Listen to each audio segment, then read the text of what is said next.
აცხადებდა წამებლების გვარი. ვემუქრები უბრალოდ ვამბობ, რომ პასუხს აგებენ არა ეკრძალოს ქვეყანაში პოლიტიკური საქმიანობის უფლება. ჩვენ ჩავატარეთ და ვატარებთ ახლა შვიდობიან საპროტესტო მდუმარე აქციას, არავით არის გამოსვლები არ არის ამ აქციაზე. ჩვენი პლაკატები ამბობს მთავარ სათქმელს და ძირითადად ინგლისურ ენაზეა წარმოდგენილი, ამიტომაც ეს პლაკატები. ჩვენ ვითხოვთ, რომ ქვეყანაში ჩატარდეს დემოკრატიული და თავისუფალი არჩევნები, ხელისუფლებამ დაიწყოს დიალოგი ამ დარჩენილ დროში ოპოზიციასთან. თუმცა მე არ მაქვს დიდი მოლოდინი, რომ რამეს მოასწრებენ და შეიცვლება.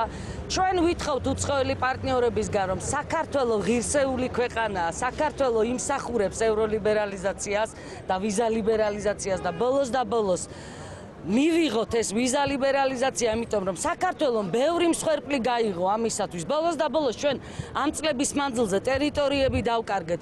ჩვენ ავად თუ კარგად, ცუდად თუ არაეფექტურად ვასრულებთ იმ ვალდებულებებს, რაც ნაკისრი გვაქვს.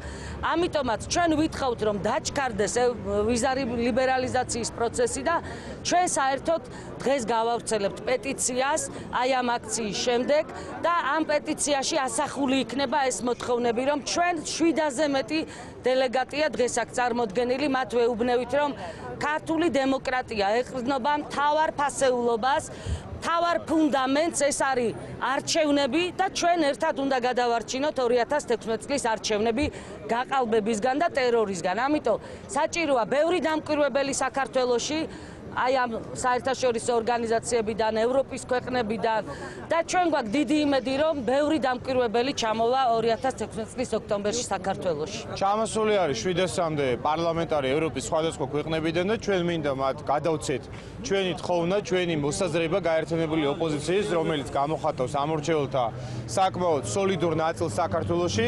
ერთის მხრივ ის, რომ ჩვენ ხარს უჭერთ საქართველოს ევროპულ ინტეგრაციას და ვიზა ლიბერალიზაციის პროცესს, თუმცა მეორეს მხრივ ჩვენი თხოვნა არის მათ მიმართ, რომ არ დახუჭონ თვალები საქართველოში არსებულ რეალობაზე. საქართველო არ არის ისეთი ლამაზი და ყველაფერი აწყობილი, როგორც ახლა კვირიკაშვილი და უსუფაშვილი PowerPoint-ის სლაიდებში აჩვენებენ.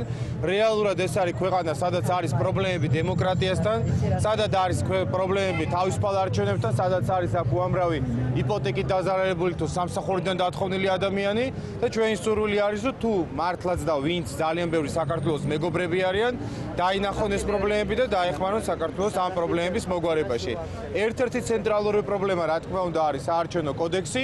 რამდენიც არ უნდა ილაპარაკოს კვირიკაშვილმა სტრასბურგში და ბრიუსელში, რომ საქართველოში ჩატარდა საარჩევნო რეფორმა, ჩვენ გვინდა, რომ საქართველოს მეგობრებმა იცოდნენ. ჩვენთან 2016 წლის საპარლამენტო არჩევნები ჩატარდება ზუსტად იგივე საარჩევნო კოდექსი, რითიც ატარებდა მას შევარდნაძე და რითიც ატარებდა მას სააკაშვილი. ერთი სიტყვა მასში, ერთი კონკრეტული შესწორებაც კი ქართული ოცნების ხელისუფლებას არ შეუტანია.